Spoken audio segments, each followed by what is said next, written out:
తెలంగాణలో ఎన్ని దేవుళ్ళు ఉన్నాయో అన్ని దేవుళ్ళ మీద ఒట్లు పెట్టుకున్నారు. పెట్టినరా బహిరంగ సభలలో ఆడిడ కూడా కాదు. ఇన్ని మాటలు చెప్పి ప్రజల్ని ఏమార్చింది. ఒక ఉచిత బస్ అని పెడితే అది జుట్లు పట్టుకొని కొట్టుకుంటానికి మనకత్తాను తప్ప ఏమనికి ఉపయోగపడ్డది లేదు. ఆ మహిళలే అంటారు మాకు ఎందుక ఉచిత బస్ దరిద్రం, మాకు అవసరమే లేదు అంటాను. అటువంటి ఒక పథకం పెట్టి ఇక ఇప్పుడు మళ్ళీ పెద్ద నోరు పెట్టుకొని వాళ్ళే మాట్లాడతారు. అంటే అంటే మాట్లాడతారు, అబద్ధాలు చెప్తారు. మాట్లాడితే బీఆర్ఎస్ వాళ్ళ మీద నింద, మాట్లాడితే కేసీఆర్ మీద నింద. ఇది ఒక అలవాటు చేసుకొని ఎవరికి నోరుంటే వాంటే లెక్క అనే పద్ధతిలో అడ్డమైన మాటలు మాట్లాడుతూ చాలా ఘోరంగా మోసం చేస్తూ ఉన్నారు. ఎట్లున్నదంటే కాంగ్రెస్ వాళ్ళు చెప్పింది చాలా సిపాయిలం, మా అంత సిపాయి లేడండి. లేదంటే జనం నమ్మితిమి, ఆశపడ్డాం కదా, నమ్మి బోల్తా పడ్డాం కదా, గల్లంత అయినాం కదా. ఒక ఊళ్ళే మొలక నాట్లేసే టైం వస్తే అలుకుడు చేస్తాను, బట్టలు అలుకుతాను. మొలకకు అలుకుడు చేస్తాం కదా, తుకాలు పోయేమా పెద్ద మొగోడని ఒకరిని పిలిచిరట. మొగోడని మొలకలుస్తానికి పిలిస్తే ఎలక పిల్లని చూసి ఎల్లంకర పడ్డాడు.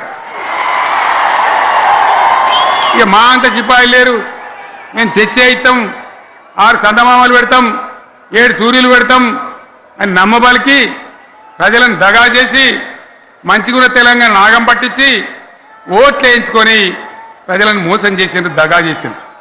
ఈ మాట నిజం, మీ అందరికి తెలుసు. ఇవాళ ఏం మాట్లాడతారు, మాకు మమ్మల్ని ఎవరు నమ్ముతలేడు, మాకు అప్పు ఊడతలేదు, యాడికెళ్ళి తెచ్చియాలి అని ఇప్పుడు మాట్లాడుతున్నాం. అప్పుడేమో మాకు అపారమైన అనుభవం ఉంది, మేము చేస్తామన్నారు. ఒక్క మాట చెప్తున్నా మిత్రులారా, ఇక్కడ నోళ్ళం మనమే కాదు, నా ప్రసంగం టీవీలలో వినేటువంటి కోటాను కోట్ల మందికి కూడా నేను మనవి చేస్తా ఉన్నా. ఇంత మోసం ఉంటుందా, ఇంత దగా ఉంటుందా? ఓట్లయితారా అని అవతల పడదామని ముచ్చట్నా? ఎంతవరకు ఇది కరెక్టు? తెలంగాణ ఎంత మంచిగా పోయేది, ఇప్పుడు బొందలు పడగొట్టినరా? ఎంత ఘోరమైనటువంటి ఫలితం మనం చూస్తున్నాం. ఇవాళ ఏం జరుగుతూ ఉంది? మళ్ళీ అన్ని మోపైనాయి. ఇక దుకాణం పెడతామన్నారు, లొల్లు పెట్టిండ్రు, బొబ్బ పెట్టిండ్రు.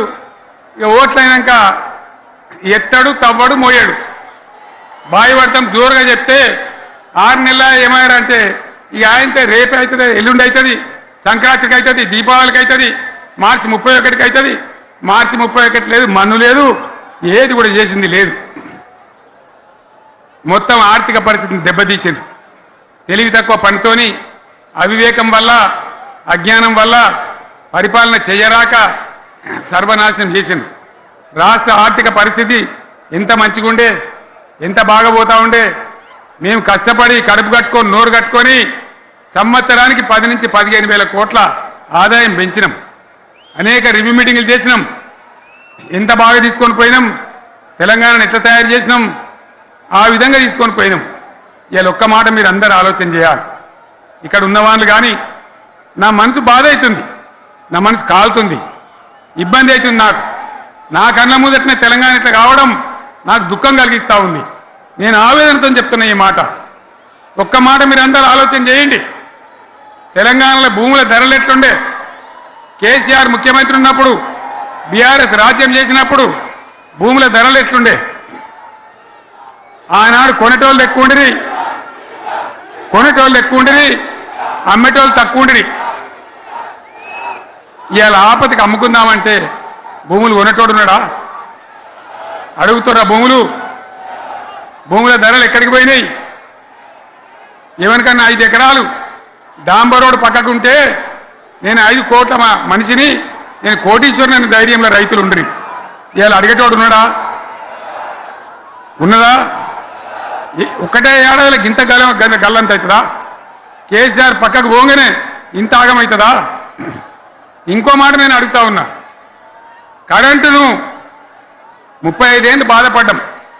నా బావి కాడ కూడా మోటార్లు కాలినాయి. బీఆర్ఎస్ వచ్చినాక, నేను ముఖ్యమంత్రి అయినాక ఒక్కటే ఏడాది బావులా దాన్ని చక్కగా చేసి 24 గంటల కరెంట్ ఇయ్యలే, నడవలే. రెప్పపాటు కూడా కరెంటు పోకుండా 24 గంటల కరెంటు తేలేదా? మరి మా అంత సిపాయి లేరంటే కేసీఆర్ మంచిగా ఇచ్చిన కరెంటు మీకెందుకు ఏ శాతం అయితే లేదు అని చెప్పి నేను అడుగుతా ఉన్నా. తెలంగాణ ప్రజల పక్షాన్ని అడుగుతా ఉన్నా. ఎందుకు ఇలా ప్రజల గోస ఉంచుకుంటా ఉన్నారు? మళ్ళా మోటార్లు కాలుతున్నాయి, ట్రాన్స్ఫార్మర్లు కాలుతున్నాయి, లంచాలు పెరుగుతున్నాయి. అది శాతం అయితే లేదా? మళ్ళీ ఇలా తెలంగాణ పోవన్నా మోటార్ పెట్టడానికి? ఏం దౌర్భాగ్యం ఇది! ఎటువంటి శని నెత్తి మీద పెట్టుకున్నాం మనం. మీరందరూ ఆలోచన చేయాలి. భూముల ధరలు పోయినాయి, కరెంట్ ఎక్కడ ఎవడెత్తుకపోయా? మిషన్ భగీరథ అసెంబ్లీలో నిలబడి ఛాలెంజ్ చేసిన నేను. 5 ఏళ్ల లోపల ప్రతి ఇంట్లో నల్లా పెట్టి నీళ్ళేయకపోతే మళ్ళా ఎలక్షన్ల పార్టీ మేము నిలవడం, ఓట్లు అడగము అని చెప్పిన నేను. ఎవరు చెప్పాలి? దమ్మున్నోడే చెప్పాలి. చేసి చూపించినాం, నడిపించినాం.